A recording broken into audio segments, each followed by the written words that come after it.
ఎంతమందికి వాడు మోసం చేస్తాడు? వాడు ఒక ఇన్ఛార్జ్ కాదు, వాడు కాగితాలు ఎదుర్కొనేవాడు. వాడు కాగితాలు ఎదుర్కొనేవాడికి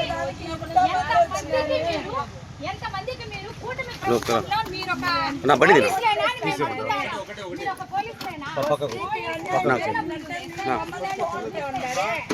వాడికి సపోర్ట్, వాడికి మీరంతా సపోర్ట్ రాకూడదు.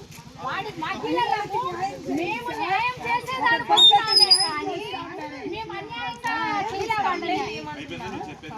మాట్లాడేది అయిపోయిందని చెప్తే నేను ఒక ఇన్ఛార్జ్ అనే పదవి ఇచ్చినప్పుడు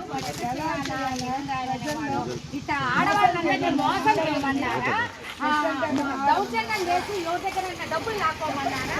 ఎంతమంది నేను ఇట్లా ఉంది దీని గురించి ఎప్పుడో గతంలోనే మాట్లాడినాను. నేను దీని గురించి గతంలోనే మాట్లాడినప్పుడు మీరు ఏమైనా యాక్షన్ తీసుకున్నారా?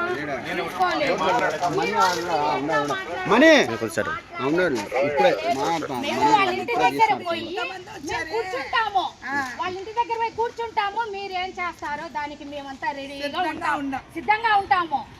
అయినా కూడా వాడి వీడియోలన్నీ రిలీజ్ అయినాయి కదా, వాడు మాట్లాడింది కాదా? మేము అడుగుతాము. చెప్పేది వినేది ఏమీ లేదండి,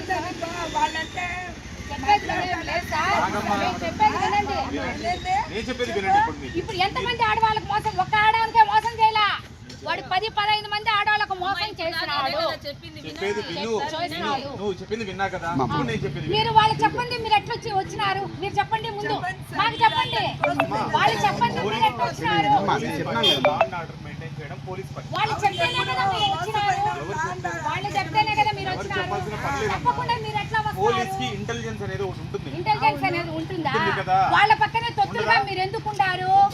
మేము అధికారంలో ఉన్నప్పుడు ఇట్లా జరిగినాయా? కెమెరాలు ఉన్నాయని మాట్లాడము. కెమెరాలన్నీ ఇట్లా ఆఫ్ చేసినా కూడా మాట్లాడగలం శక్తి మాకుంది, ఆ ఇది మాకుంది, మాట్లాడగలము, తీసేమనండి. ఇప్పుడు కెమెరాలన్నీ తీసేమనండి, నేను మాట్లాడగలుగుతా. అదే మీరు తీయకుండా మాట్లాడగలుగుతాను. నాకు ఏం అభ్యంతరం లేదు, నాకేం అభ్యంతరం. ఈ రోజు మీరు న్యాయం చేస్తారా?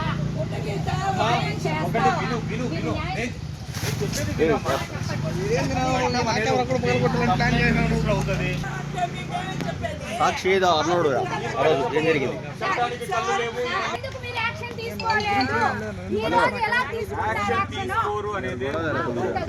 ఇప్పుడు పోండి, మేము నిలబడుకుంటాం. అరెస్ట్ చేయండి, లోపల వేయండి, లోపల వేయండి.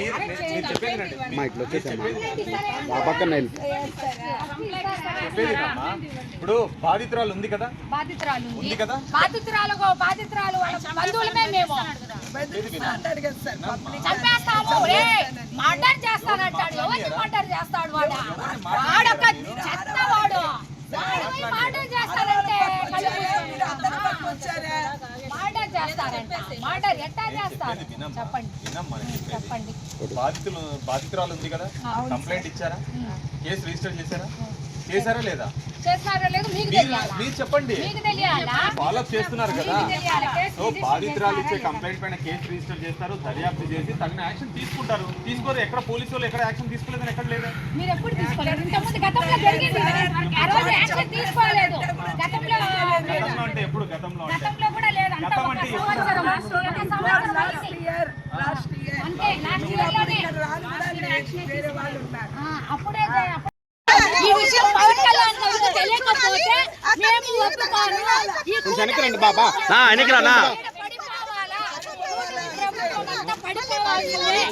కూటమి ప్రభుత్వము వచ్చినప్పటి నుంచి అరాచకాలు ఎక్కువైపోయినాయి.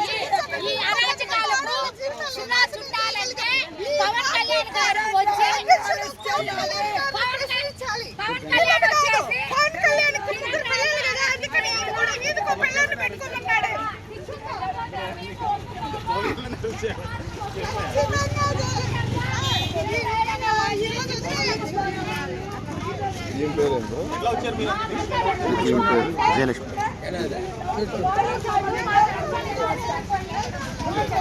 పోలీసు వాళ్ళు మాకు రక్షణ ఇవ్వాలా. పోలీసు వాళ్ళు ఎంత మాట్లాడుతున్నారో చూడండి.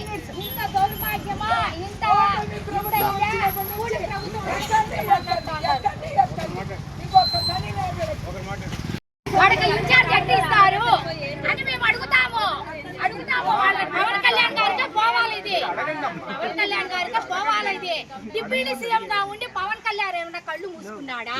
అవన్నీ ఇదో irrelevant కళ్ళు మాటలు మాకు మూసుకున్నారా? వద్దు. మేము చెప్తున్నాము కేసు రిజిస్టర్ అయితే తగిన యాక్షన్ తీసుకోరు. ఇంత ముందు కూడా చెప్పండి. మీరు యాక్షన్ తీసుకోవాలనుకుంటే తీసుకోలేదు. రిప్రజెంటేషన్ రూపంలో కన్సర్న్ అధికారులకు మీరు రిప్రజెంటేషన్ రూపంలో ఇవ్వండి. ముందు గతంలో రాసి చేస్తే ఆయన దొంగదారిలో పంపిస్తారు. లేదు వెళ్ళిపోయినాడు వాడు అని అంటారు. ఇక్కడ ఇదో